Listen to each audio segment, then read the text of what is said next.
Nerds and geeks back at it again. Sorry we left you last week, but adulting had to happen. But we are back. The legendary Nerd-O-Roundtable in full effect with so much to catch up on. Yours truly, King Nerdificent Twala Sharp in the building, joined by the one and only Mo Kelly. What it do, good sir? Good evening. It's good to be amongst the gentlemen's again. Yes, sir. And Thomas Talking Cunningham. How you feeling, brother? Hey everybody. It was a good weekend. Fan-freaking-tastic. As I said, so much to catch up on, man. First and foremost, the boys are back in town. Yeah. The boys has returned in fantastic fashion. The boys is a show that, truth be told, I originally despised the boys. I thought the boys was just cheap television. I wasn't a fan of the comic book. I really wasn't a fan of the comic book. I thought the comic book was a cheap derivative of so many superhero gone bad stories, and I didn't enjoy it. And then for some reason or another, they took the series in a different direction when they introduced the Gen V crew. And for some reason or other, the Gen V series, it caught my attention. Something about it and the way they were telling the Gen V story, it really kicked in. And then I believe it might have been like maybe in the middle of the second season of The Boys, maybe even the beginning of the third, when they really started focusing in on Mother's Milk story. And for some reason or other, his story, it connected. I was like, they started giving more personality to the characters. They weren't just these absurd, images and tales of superheroes long gone or superheroes that we've seen before. And something happened within the series that I said to myself, oh shit, this is fucking fantastic, because they started really getting into a really dope version of the comic book that's made for television. And really and truly, when I watch some of these latest episodes and even last season going into this season, I'm like, how is Trump allowing this to happen? Because they are killing this dude and they don't even know it. They're killing MAGA, they're killing Trump, they're killing everyone and they don't even know it. They're cheering along, and I'm like, this shit is talking about y'all, right? But it is stellar, and we are almost at an end. I believe we got only like what, 2 more episodes before it finishes, and they're going out strong. Love the last episode. Shit had me literally Try to tell you, my seat. Couldn't believe it. To tell you, I got to say this. One thing I really do appreciate about the show is, to your point, Tuala, they took time to actually develop the characters. Mother's Milk story, quasi revolutionary, but there layers to him. And even though the show started off as being Huey's story, talking about the death of his girlfriend, it really isn't his journey anymore. It's Butcher's journey, it's Mother's Milk's journey, it's Star Child, whatever her name is, her journey, Starlighter, her journey. I mean, and Huey is just more along for the ride. And I think that makes it much more enjoyable, because Huey was kind of naive and immature. He's grown up some, but it's not really about him. And whether he gets the justice that he wants for his dead girlfriend, I really don't care anymore. Butcher has quietly turned into a villain, which I like. He's gone past anti-hero. You're not sure that you're really rooting for him and his success at all, which says to me that the writing really has undergone some complicated rewrites. And I appreciate how much they're putting into the character development and not just the superhero development. Absolutely. Yeah, I think it's a good example of a show based on an existing property that understands what can work in one medium doesn't necessarily work in another. And I think, to Tuala's point, they figured out how to make a show predicated on the universe of the comics without exactly retreading, page for page, storyline for storyline, because I am a person who slogged through all of the issues of The Boys. And I honestly think I prefer a really good translation of The Authority more than The Boys. I think The Authority looks at some interesting. I mean, obviously there's some similar political undertones, but also if you're dealing with an anti-Justice League, I think The Authority does it a little bit better. But this cast definitely has me hating Anthony Starr. So, and I really liked Anthony Starr in Banshee. So to hate him in this show, because Homelander is so effing punchable. It's why whenever I see one of those AI generated memes about Homelander versus other people who are supposedly in his class, I love seeing Anthony Starr get dog walked, because it's always the Anthony Starr Homelander. It's never a comic book version of the Homelander. So. And what's really dope about what's happening with Homelander's character is seeing him get that level of comeuppance from Soldier Boy, and seeing him really get sunned in more than one way. I mean, yes, Soldier Boy being his dad, but sunning him in his face and walking away and just totally unraveling his mind. I'm like, seeing him really go down this sick and twisted rabbit hole, bathing in breast milk. I mean, like, this is some weird shit, and I'm loving it because it really digs into the mindset of a true psychopath and a sycophant, and someone who is just absolutely, I mean, there's literally one scene that blew my mind in this series where he started if you have not been watching, there is a moment within this series where the airplane video where him and Queen Maeve, they abandon those passengers and they are all left to die, and that video pops up at a press conference. And of course, they spin it as being AI, and it's, it's a deep fake and this, that, and the other. But there's a scene in the series, I don't know if a lot of people really watch it, but at one point, he is literally watching the video and saying, how can they do this? I mean, they're totally making this all up. He is bought into the fact that he now is believing that this is AI and that he didn't do it. And I'm like, oh my God, is anyone else watching how sick this man is? I mean, he's out of his mind to the point where, I mean, yes, if you post yourself in an image likening yourself to Christ, and then you want to tell everyone, no, you're a doctor, this is the type of psychotic mindset that they're really exploring in The Boys. And it is so glorious to watch it happen. Hey, Twala, you make a great point. Plus, you make a great point. Sick. Because it talks about, yes, it's talking about our reality today, but it also talks about how media has allowed people to shape their own reality. You get to choose your own adventure. You get to believe whatever you want, even though you were there on the plane, even though you remember when you sent the plane down. If it's inconvenient to your truth in the future, then you can go ahead and change it. And you keep telling them the same lies over and over to themselves. And to your point, Twala, they actually start believing them, as if we didn't all go on this journey together and see that plane go down and not remember firsthand what he and Maeve talked about and did in that moment. And really, when you look at where we are in society right now, and how we are getting to a point where it's becoming harder and harder to trust what we see with AI, and with so many media outlets taking a knee and just going with what's convenient to move news versus exploring what really should be told story-wise.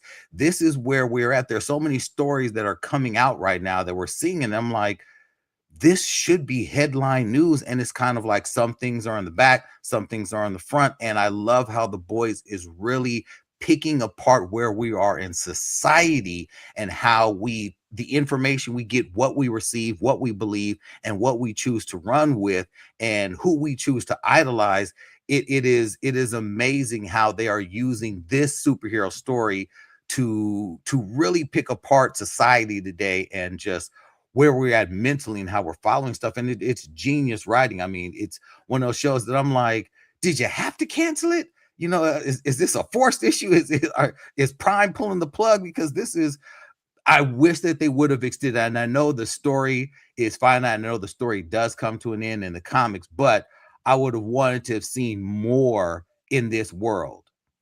So I don't know. I maybe they'll carry it on in Gen V, but Oh, no, I know they are doing a prequel series. I know they are doing a series based on when Soldier Boy and his crew were active and what they were getting into and the madness that they were indulging in. Hate that. So, Hate that. I'm tired of prequels because the prequels never matter. There are no stakes. It's not like Soldier Boy is going to be in some situation where he might die and we won't see him in The Boys or Gen V. I'd rather they move the story forward. And Gen V, I think, is a great vehicle in which to do that because you have new characters. You got to see Godolkin. I mean, there are other stories that they can tell within this contemporary timeline, as opposed to going back to the first iteration and maybe seeing a younger Giancarlo Esposito. I'd rather see Giancarlo Esposito moving forward, who I have to say is fantastic in this series. It's just fucking fantastic. Yes, he is. Yes, he is. I think really and truly, it's interesting. Like all of the actors in this series are really bringing their egg. I mean, A-Train. The performance that brother gave when he went out, I was like, wow, dude, way to make someone who I absolutely despise become someone that I was rooting for. And when he went out, I was like, hey, man, you went out on your feet, man. You went out on your feet and 10 toes down. You stood up for what you believed in.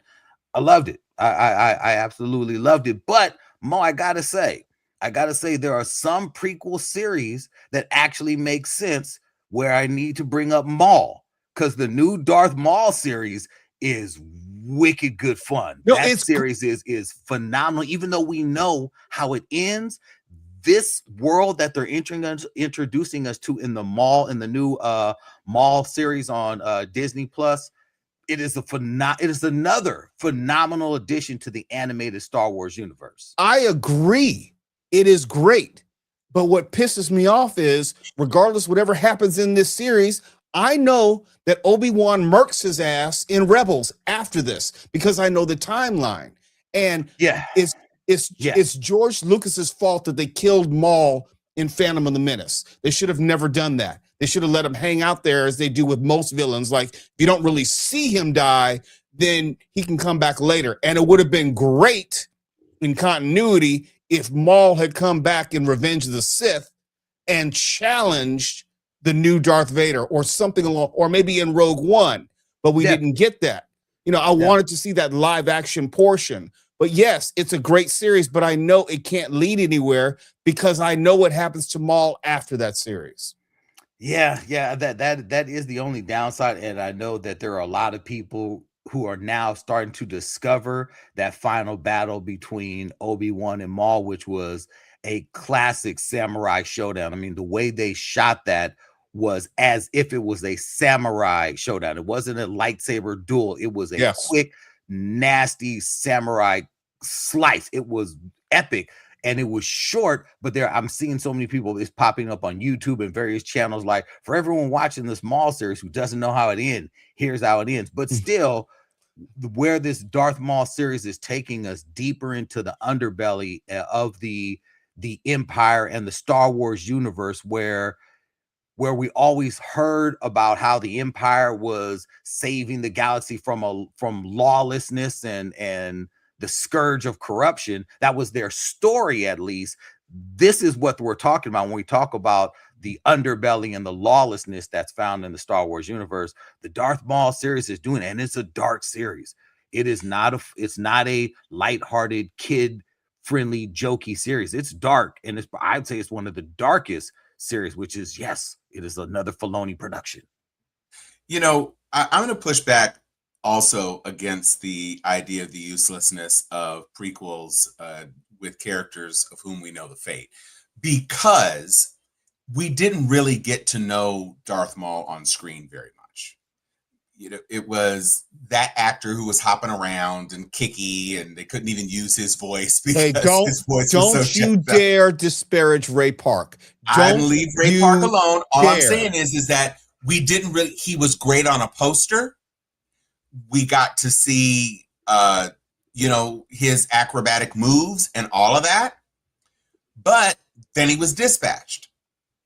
And so, a lot of the stuff that we saw about the character in future iterations were backstories, because again, we all watched them get cut in half, and then they did something where in the comic books his two halves were able to be connected, some shit. Anyway, Yeah, but the point is that cybernetic lower half, yes. Yeah, there you go. So sometimes when you have a prequel story that gives you more depth about the character that, you know, didn't end up having much time, it's kind of like how they tried to kind of redo Boba Fett's story, because he was this menacing character, and then all of a sudden he's just eaten by a sandworm, Sarlacc, or whatever. And so we end up getting the Mandalorian, who isn't Boba Fett, but he looks like Boba Fett. And there's a story that we're following on this Boba Fettish type dude. So I see the utility. And the other thing is that there's no need for every story to be 6 seasons long. Sometimes you tell the story you wanted to tell about the character or that character's universe, and it is just a season, and that's fine, because it doesn't have to be the property kind of multiplying and turning into a franchise every single time. If there's a dead end that prunes, then you got to see more of the character. You got to spend 8 episodes or whatever it is and find out more that you really enjoyed, and it opens the path to maybe exploring some other characters who got shorter shrift on screen than fans might have liked. True. Very true. Very true. Also, can I just say one more time? Yeah, no. Do not ever fix your lips to disparage Ray Park on this podcast. Look, Ray Park is a great individual. He is in person, very humble brother. I mean, you know, we Tell got the story. chance to meet him at the premiere, at the red carpet world premiere of what was it, the First Hope, the New Hope, the Force Awakens. And he was an absolute gentleman, just hanging out by himself. Got a chance to talk with him, and that was really dope. Mo got an opportunity to get some one-on-one time with J.J. Abrams. And didn't you meet C-3PO as well? Anthony Daniels, yes. Yeah. They had the whole still living Star Wars cast that night. The original cast. Oh, it was so heartbreaking. Yeah, Peter Mayhew was still alive at the time. Yeah, he was still alive when they tried to bring him up on stage. There was a slight incident where he was weakened and wasn't able to get up on the stage by himself, and that had the whole theater just shook, just like, oh my God. But that man is a giant. Peter Mayhew. Rest in peace, was an absolute giant.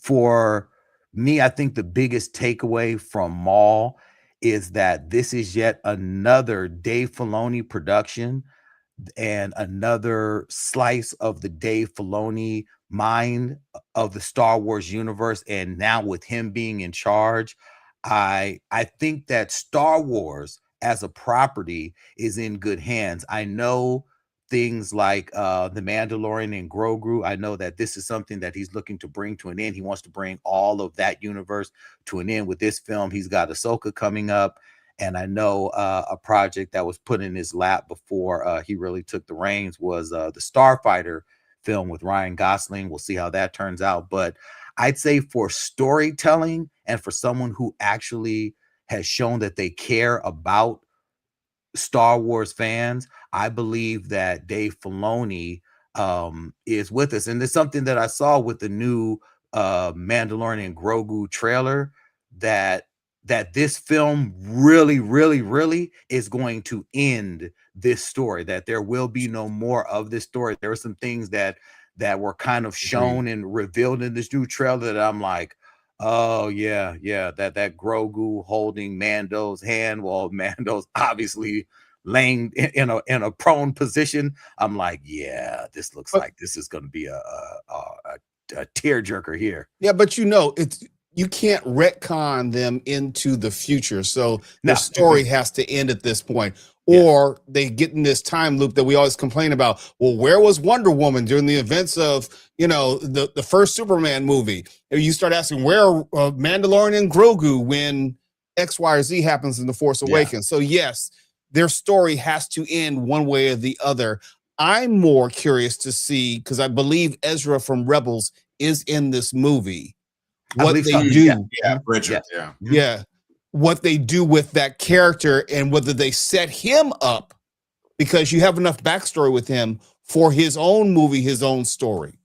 Yeah, and that story also plays out heavily in the next season of Ahsoka, which, from my understanding, this Mandalorian series it picks up, or Ahsoka picks up right after. So Ahsoka picks up right after. So we'll see everyone crossing over into the finality of that Ahsoka series and where that goes as well. But speaking of retconning, there's been a whole lot of hubbub going on in the Marvel universe, especially in regards to this new Doomsday film, which now Disney is saying, oh, hey, okay, IMAX, F you for screwing us out of getting any showings and giving it all to Dune. We're going to launch our own theater. We're going to launch our own maximum size screens, and we're going to show our film on our own screens. And to kick that off, we are going to re-release a retconned version of Avengers Endgame, which leads directly into Doomsday. Now, this is a Avengers Endgame, which has all new scenes and all new ending and all types of stuff happening, which has the whole nerdosphere a buzz for what this means, what's going to happen, what's going to this, that, the other. And in our chat, in our thread, this does look a lot like Marvel has shat the bed. Marvel Studios has shat the bed as far as bringing all of their series or the films and series that we've come to know, bringing everything to a head and moving forward, because it's hard to move forward because there are so many untied and unfinished storylines that we've come to know. So it's like, in order for Doomsday to make sense, and in order for Doom to be introduced, and I get that you're introducing him through the Fantastic Four universe, so yes, that is why he was not around for any of the movies or any of the machinations that have happened thus far. He's only been existing in the whatever universe the Fantastic Four come from. Fine, that's fine and dandy. But if that's the case, then why do you need to retcon or redo anything with Endgame to make Doomsday make sense? These are the things I'm scratching my head about. And the lack of us receiving a solid trailer. There's all type of leaks that have come out. You got the Shang-Chi fighting Gambit leak that came out. You got a leak that looks like, you've got some folks walking through the TVA. There's all type of things that we don't, because AI right now, again, we don't know if any of this is real, because I saw that Shang-Chi image and I'm like, he wouldn't still be wearing the same damn outfit from the first film. That's stupid. Neither of them should be wearing the exact same outfit from the first films that we saw them in retrospectively. So I'm just like, this is why you can't trust AI. And I think, especially when you look at things like that, I don't know if y'all saw the Council of Kangs versus Doom AI. Yeah, I saw that. Yep. It's phenomenally done. And that could have absolutely been a nice way to end that. But where the fuck is this trailer at? And why are you holding it off? And more importantly, what are you hiding from us? What aren't you telling us? Because there's something ain't right. Something ain't right. What the thing that hopped out to me about that last AI trailer that you're talking about with all the Kangs is that up until you could hear Robert Downey Jr.'s voice, I thought it looked real cool. And then you heard Robert Downey Jr.'s voice, sounds like that's not Doom. That's not Doom.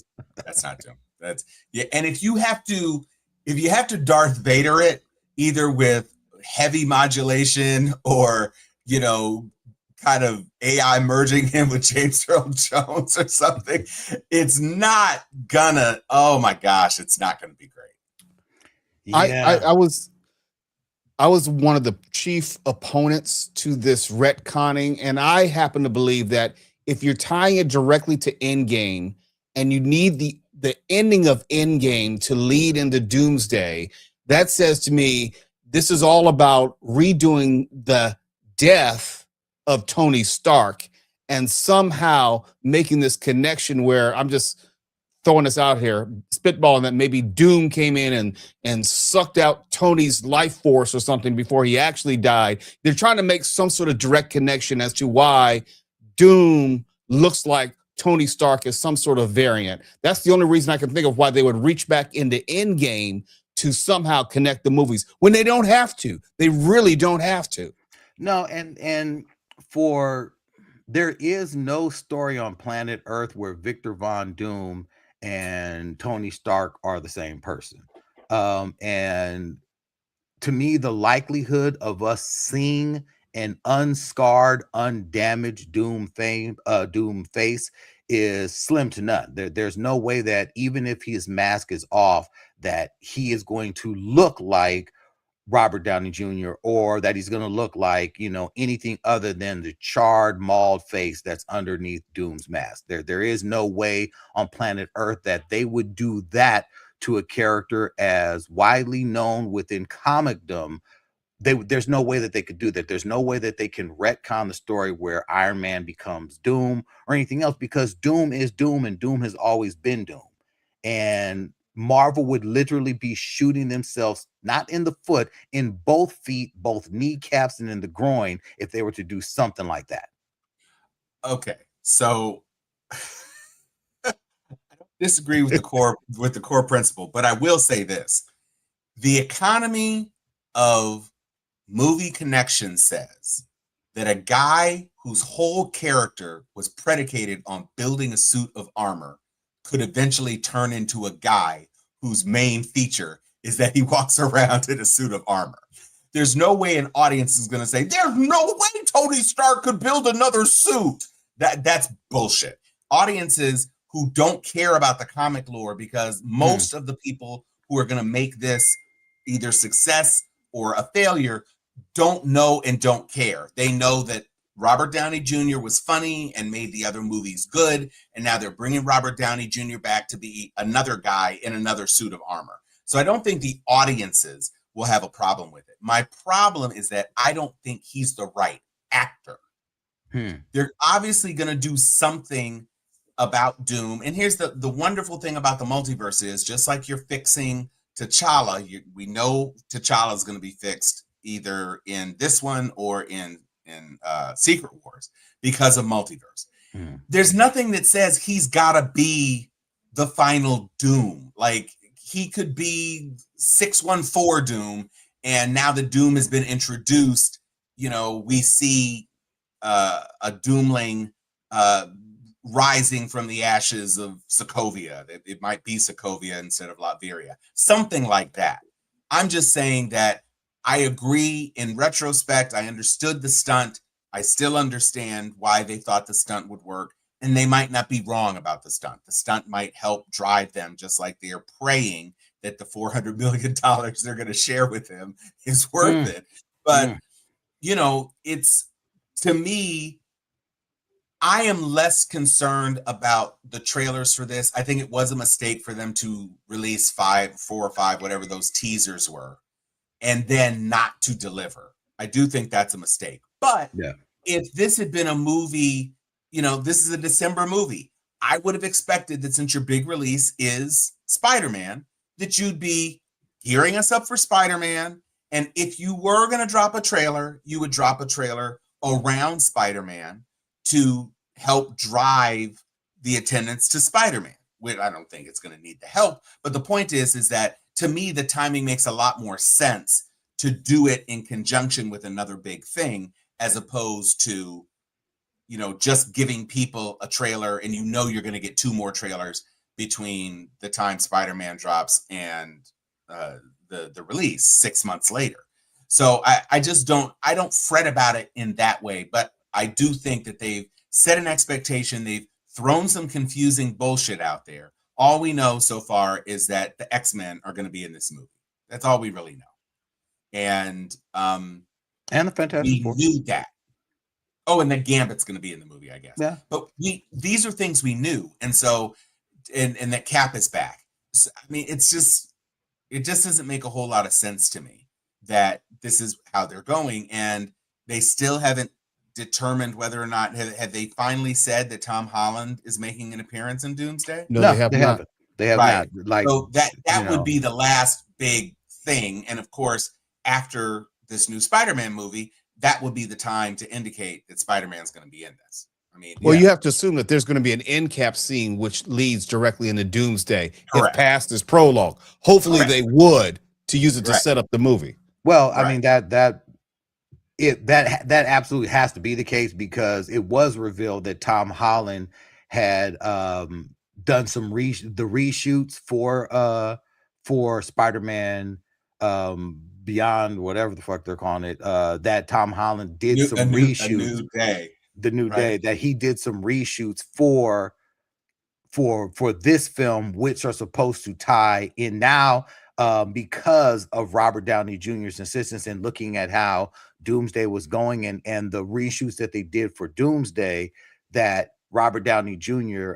And actually Chris Evans insisted that they do go on and bring Tom Holland in, and they don't wait, because it wouldn't make sense. Because after they looked at it, they said audience art, it's not going to make sense. This is the story that Right. Variety reported that they both said, from the flow of the movie, it wouldn't make sense how they had it. And so then they did these reshoots last minute for Tom Holland to be able to just do something to include him in the film, and then not long after, RDJ dropped that Doom Easter egg basket, which now includes Spider-Man and Doctor Strange, which also someone who was not supposed to be a part of Doomsday. So we'll see how they all, play a role.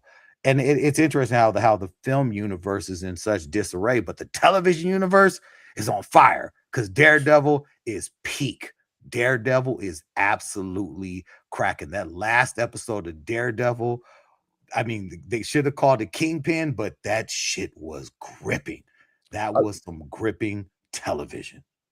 My greatest fear coming into Daredevil season 1 was that they were going to Disneyfy it, or lessen the impact of the Netflix television universe, changing his suit, which we remember it was brighter colors. I said, oh shit, here we go. Yep. The Disneyfication of it all. And I thought they were going to pull back from all the things which made the Netflix universe so good and enjoyable, but that has not been the case. It's as violent as ever.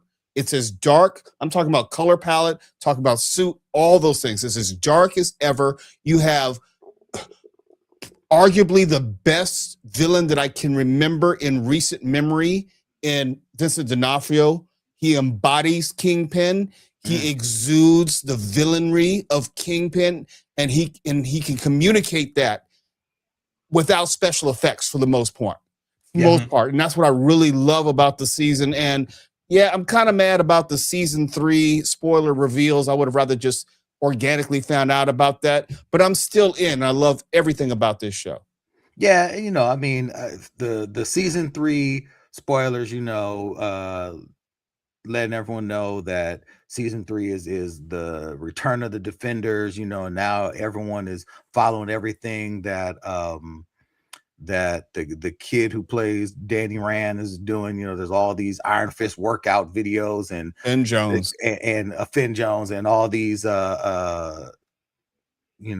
Mike Coulter walking around in suits, and this, that, and the other. And even Jessica Jones, or that actress, had dropped some baby hints on her social media. So it's like, yeah, that's cool. And it does spoil the end of this, but that image that they've released of Matt Murdock in the orange jumpsuit, that gave me chills. I'm just like, explain what they're getting ready to do with that, Tuala. Because there is a world within the comic book universe where it is discovered that Matt Murdock is in fact Daredevil, and he goes to prison for it. And it is during that time that he is approached to be the leader of the Hand. He's broken out, and then New York just goes into a deep, dark run in this Daredevil run, where Daredevil was the ruler of the Hand.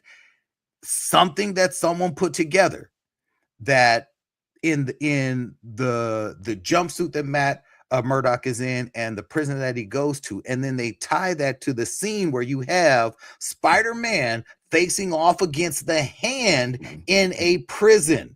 And there is a clip in that trailer where Spider-Man is leaping from a building, jumping headlong into the Hand, and you can see there's someone else there. Because there are 3 members of the Hand that are coming at him, looking at someone that's below him in one clip. And so now everyone is like, oh shit, that's gotta be Matt Murdock, that Spider-Man. He's in that prison cell to help Matt Murdock. And I know Sony said it would never happen, but it was really weird for Sony to say it would never happen, because it's also like, no one asked. it. No one was asking you. Like, why would you all of a sudden? There's no way that we would do.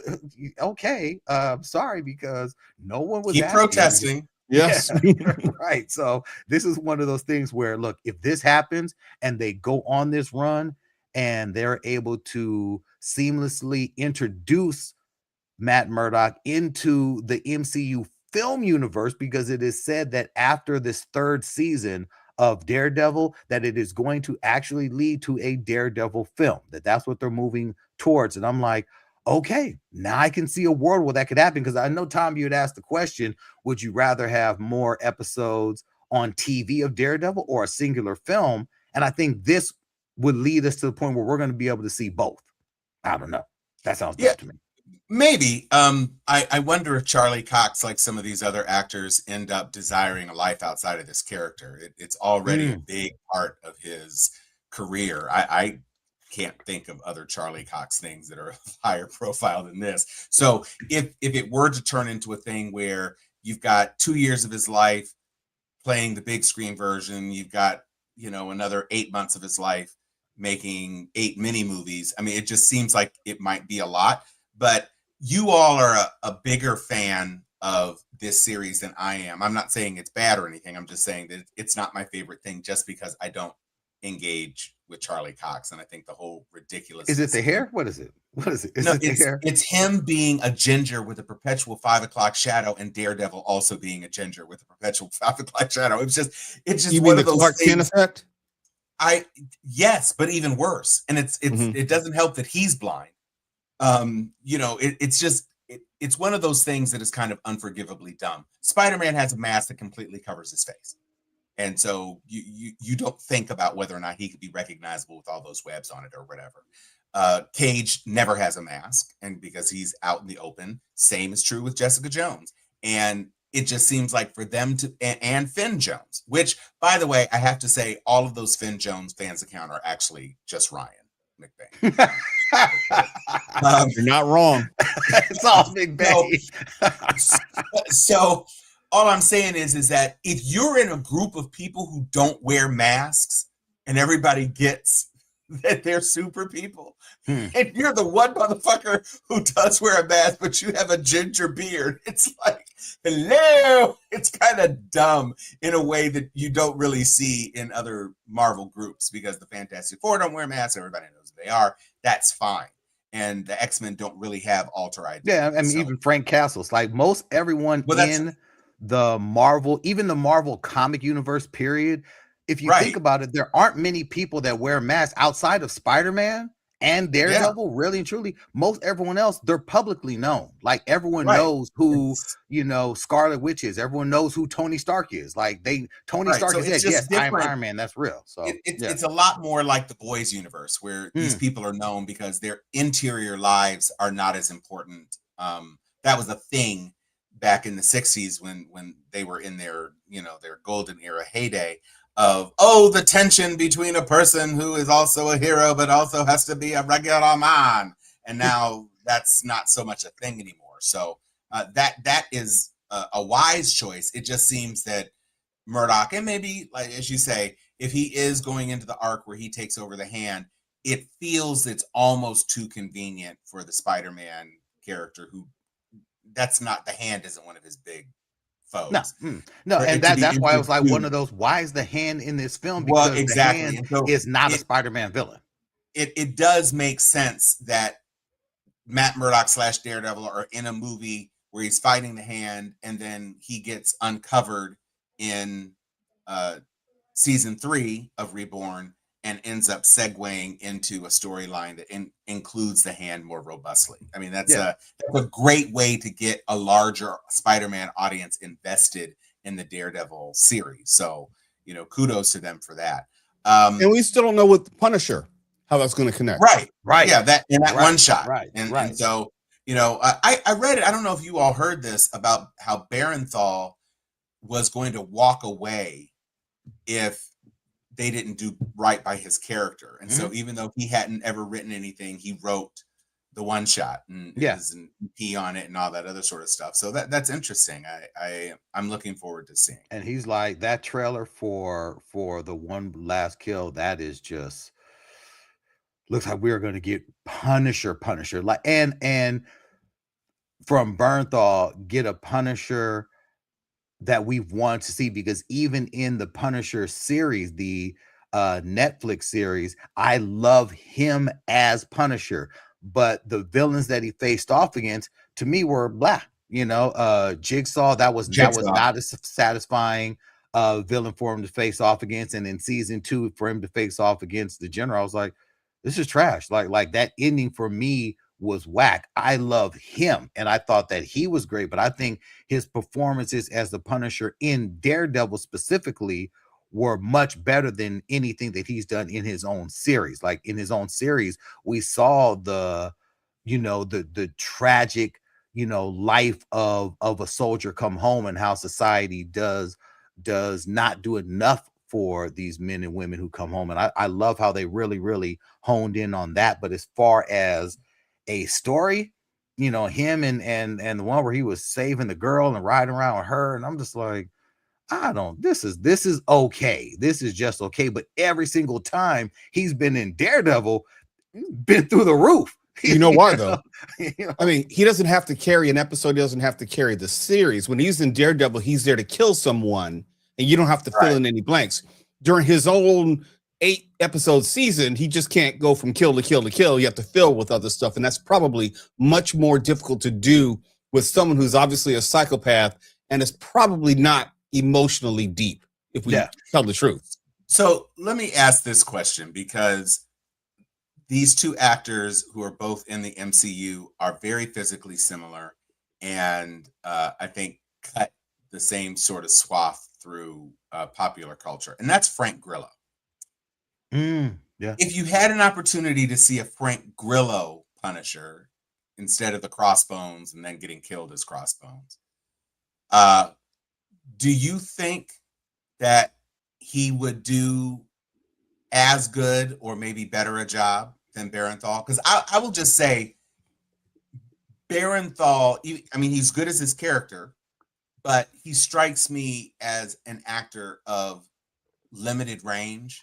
And I wonder what somebody like Frank Grillo might bring to the performance. I can't disagree with that. Wow. I mean, because I could see him as Punisher, because he's always been kind of asshole character, and the snark that I've seen him do in other characters fits with Punisher. Right. That fuck all y'all type attitude fits with Frank Grillo in just about everything he does. I don't know what he's like in real life, but he plays a great asshole on screen. From my understanding, he is a gem of a human being, and he is actually someone who is trained in multiple martial art disciplines, and he is someone who physically would probably look a lot better doing a lot of the fight choreography, because he has trained other people, he has trained other actors with fight choreography and in different disciplines for big and small screen. So I think Frank Grillo would have been an excellent choice, and I like that he's getting some shine now, because I've liked him in everything he's done. That one movie where he kept dying to come back, that movie Boss Level. Phenomenal. Boss Level was phenomenal. I loved him in that. I think he's just a great actor. You got to see him in Tulsa King. He's really good in that as well. With Stallone. So that's the thing. In Boss Level, I saw some humor in his performance that I don't think I've ever really seen in Barenthal, even in The Accountant too, where it's him and his brother, and obviously he's a little bit more comedic. He's supposed to be a little bit more comedic. It's fine. Yeah, watch Frank Grillo, and continue to watch The Punisher and Daredevil. Yeah, no, absolutely. With what you're watching, I am absolutely curious to know what is happening with our Godzilla series, Mo, because I have not been able to catch up with it yet, but I know for a fact that you have said that is you've only got 4 shows, all Yep. right, and that's one of them. Are they already into a 3rd season, or are they still just in the 2nd season? No, they just had the penultimate episode, I think, for this 2nd season. But in that, they've maintained the level of quality. Now, I'm going to be fair. There's some episodes. Okay, I can tell you're trying to stretch the season, but there's actual payoff, because when you're watching, I always like this comparison, Agents of S.H.I.E.L.D., it wasn't like you're going to get the main characters from the MCU drop it in, even though it's the same universe. Not really. That's not the case in Monarch. Okay. Everything you see on the big screen is liable to happen on the small screen characters. And I don't want to give it away beyond that, because that would ruin it. I think that's one of the great payoffs of Monarch, Legacy of Monsters, or whatever it's called. I don't know the title of the series is. But just call it Monarch, because it gives meaningful retcon information. It makes more sense watching the movies after watching this show. You get to see the rise of Monarch. You get to see the mentality of why it's all around the world and what they were trying to do from the first Godzilla movie all the way through. Okay. You know, the existence was Skull Island. Yes. But you learn a hell of a lot more about Skull Island. And I really do appreciate that. I actually, in watching just the 1st season and knowing what happened in the Godzilla versus Kong film and the things that I thought were absolutely stupid in the Godzilla versus Kong film, the first one, because there was just stuff that was happening, I was like, this is absolutely insane. Like, what the hell? But then when you watch the Monarch season 1, and you see how things were moving towards that, and how the things were happening behind the scenes, it filled in a lot of blanks. It's something that I said to myself, they probably should have dropped Monarch season 1 before they dropped Godzilla versus Kong, because then you would have gone into that film like, oh shit, this is great, versus because there was so much left out. And Monarch does serve and it provides a necessary prequel where the characters do still exist. So that's one thing about Monarch, is it takes you back to the beginning, but that beginning carries you all the way through the present of that monster universe. So that is why Monarch, at least season 1, is so good. And I absolutely will start on season 2, because Invincible's almost done. Oh, we got to talk about that. And I know y'all were not feeling Invincible for the main character getting his ass handed to him every single episode and getting his guts pulled out and just coming back. I know that gets monotonous and tiresome. And the question was, or the complaint was, I need for you to get to where you're getting to. And let me tell you, in this last episode, they got there. They got there. I love this most recent episode more than I love this season. But this last episode was great. Yes. Now, again, Invincible's getting his ass kicked up and down. But I love what the payoff for Grand Regent Thrag. He was as advertised. And as much as people want to suck the dick of Omni-Man and talk about, oh, he's better than Homelander, he could be he's nothing to Thrag. Like anyone who's putting Omni-Man in a conversation with a fight with Superman or this, that, and the other, you need to stop, because General Thrag is that motherfucker. General Thrag. This dude literally created a vacuum in space and time to pull Omni-Man to him, to knock him out of the stratosphere. When I saw it, I said to myself, did you just create a vacuum? You created like a vortex by pulling your fist back to oh God. When I saw that, I said to myself, this motherfucker is bad. And I like the Viltrumite backstory. Yeah. With the because it's one thing to say, oh, the Viltrumites are evil, they just want to conquer the universe. Can we get a little bit more than that? Can we get just a little more substance as to the why? How do they, what possessed them to have to go to all these other planets that they clearly can't manage for the most part, trying to conquer them all when they were down to handful of Viltrumites? And I thought it was kind of cool that we found out that Omni-Man was going around just getting his fuck on, sowing his oats. Yeah, That was very yeah, and cool. that was all of like that Kurt when it Russell. comes to yeah, Right. it's great. It's great the way that that came together. Wasn't again, this is a comic book I wasn't a big fan of by the time like Invincible came out. It was towards the end of my really being into stretching out beyond Marvel and DC. I just got tired of picking up books that were not going to be about anything. And so Invincible is one I saw on the stands and was like, yeah, okay, another Superman knockoff. Sure, whatever. No, pass.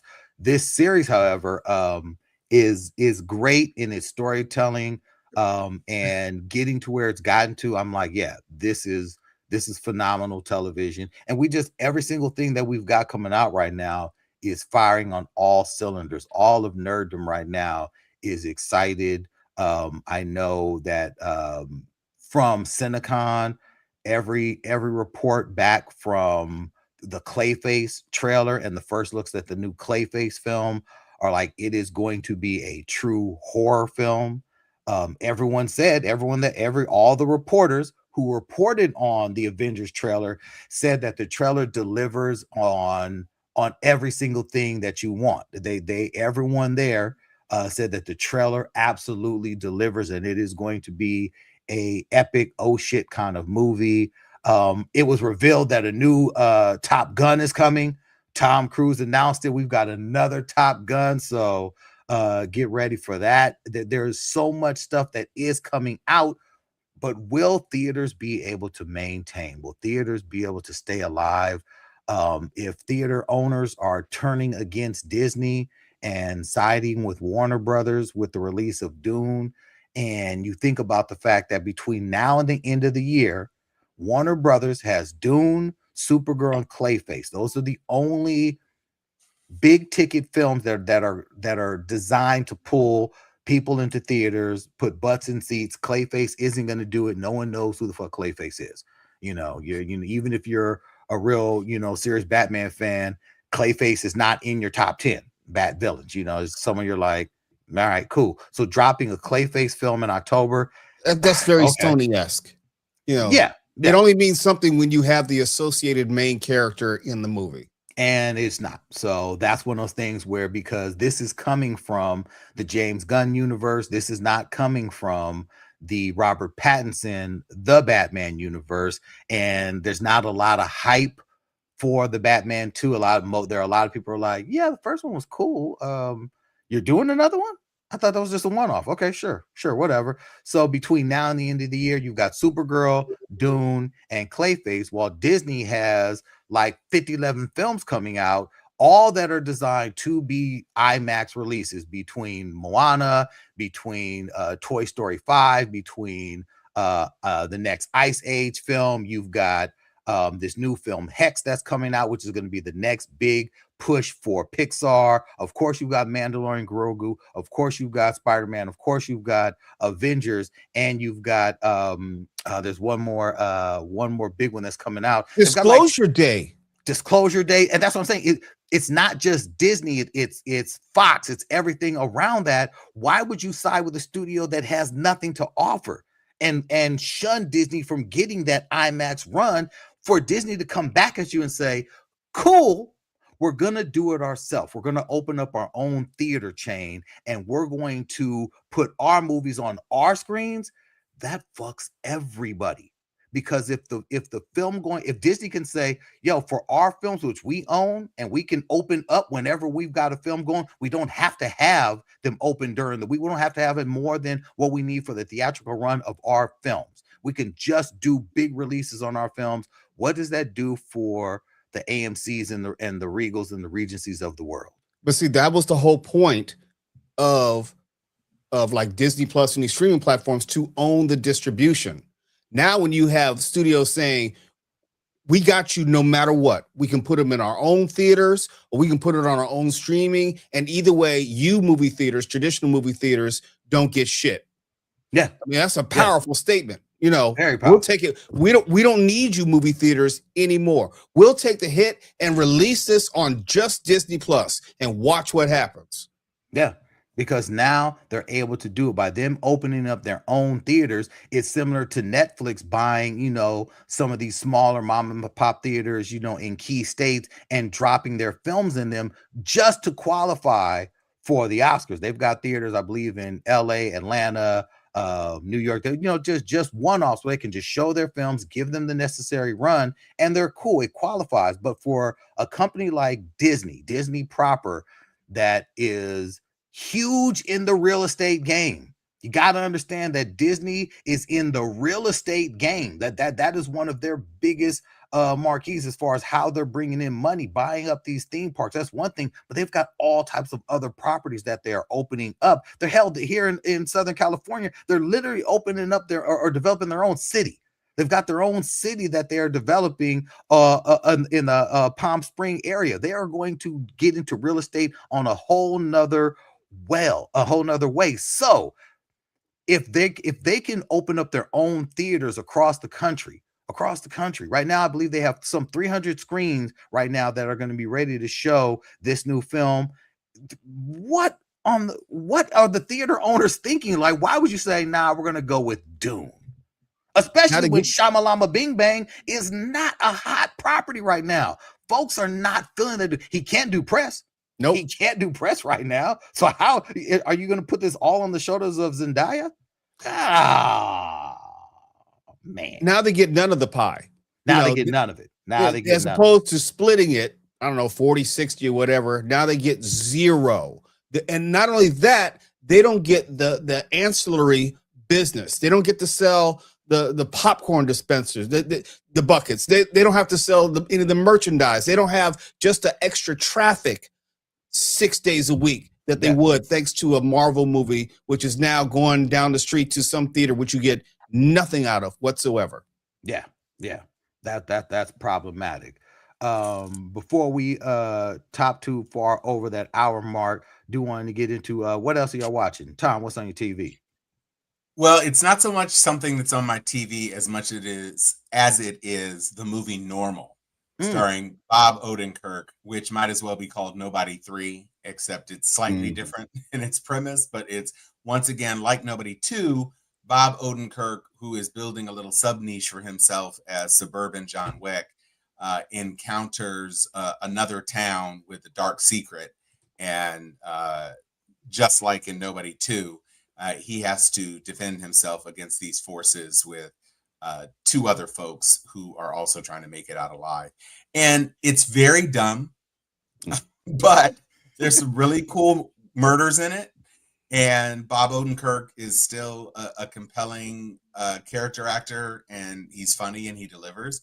And so, I will watch him do this character, even though this may be the only thing he's going to be doing for the next 6 years, because this movie is not going to make a lot of money. It very easily could have been an Amazon Prime movie or a Netflix movie, but because of A-List, I went and saw it. So, which is interesting because he is doing Nobody 3. Nobody 3 is in production. Oh, it doesn't surprise me. I mean, that it's a solid little suburban John Wick franchise. So, do it.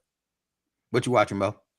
I've been holding off because I'm finishing up the 4 shows. I had to watch like 4 episodes of Invincible this week just to catch up. Just finished watching Monarch earlier today, and there's this movie which came up after I was watching something else on Netflix. Balls Up. That's going to watch this week, and it stars Mark Wahlberg, Paul Walter, Sacha Baron Cohen, Benjamin Bratt, and it's a story of these guys who come up with this over the scrotum condom, and it is over the top funny. No, I'm serious. I said this is one trailer, right? You think it's like Seth Green? You think it's like maybe the Farrelly brothers? It's all that. It is all that. The visual jokes, the sausage jokes, and the trailer is hilarious. I said, okay, I'm gonna watch this as soon as I get through all the other stuff. But I'm being fair. I'm not a Paul Walter fan, but I think in stuff like this, he works. He's kind of like a Zach Galifianakis type aura about him. and he's good for that type of comedy. I just can't take him seriously, but it looks Right. hilarious, and I'll report back by next week. All right. You got me Googling this trailer now. Oh yes, I you have have to, Tom. got Hit to me in the see chat. this. Yo, Oh have y'all seen my the trailer God. for the new Netflix series Mating Season? I put it in the chat. Netflix has dropped a trailer for this new animated series called Mating Season, and it is a sausage party-esque look at the mating cycles of animals and how they get along. But it's the shit that's in this trailer. It's I'm like, oh, Netflix, you are going all out with this series. Okay, I'll check it out. Damn near high comedy animal porn, but it is stupid upon stupid, and I'm like, okay, Mating Season has to drop. For me, the only thing I'm watching seriously is I'm still rewatching The Expanse, and this time around, The Expanse, it stands as still one of the best sci-fi series ever done. It is way up there, and The Expanse is phenomenal. I know some people say no, it's Firefly. Of course, everyone will say it's Star Trek, but The Expanse, this story is like watching it again, all the way through from the beginning for a second time around. It is just as exciting, and watching it now, catching some of the things, and of course, Amos remains my absolute favorite character to ever grace the screen. Amos is a phenomenal character, and it's such a treat. And I wish that they were able to expand on the universe more, although I know that the next time skip wouldn't have any of the characters that we know and love in it. But if they could continue this level of writing with a new cast of characters, I would say go for it, because you own the rights, and hey, Amazon, what else are you doing? So that's all I got. That is all I got. I know hopefully it's been rumored that Marvel International has dropped some type of teaser saying that something to allude to a trailer being dropped soon for Avengers. Sure, whatever. I just got my tickets for Mandalorian and Grogu. I got my tickets for, of course, Mortal Kombat. I'm trying to think what else the tickets have dropped, but these are I got things my that are tickets coming. for Michael on Wednesday. Oh, okay, that's okay, right. okay. I know Michael's dropping this week, correct? Yep, Wednesday. There you go. 24. I got the pre-fan. Oh, nice. Now, are you getting the Michael popcorn bucket? Is it a hat? No, well, at AMC, which is the only theater that I will be purchasing buckets from, it's a Thriller jacket with no arms. Oh, Like okay. a Thriller torso bust. Yeah. And there's also a drink with him doing one of his classic dance moves as a minifig on top. Huh. Okay. So I will probably be getting both of those. Look, Are they serving Pepsi too? Let's hope not. Not at AMC anyway. They damn sure aren't doing it at AMC. Nah, AMC is a Coke pour. Cannot wait to hear about that. I may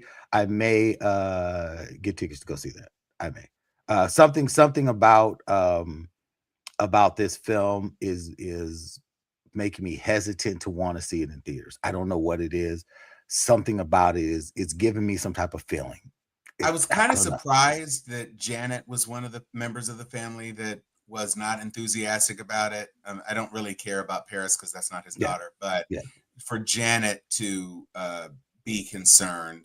But I don't know if that has anything to do with the fact that she may be portrayed. You'd imagine that even if she's not a focus of the story, that there is a person who is going to be portraying Janet as the younger sister. But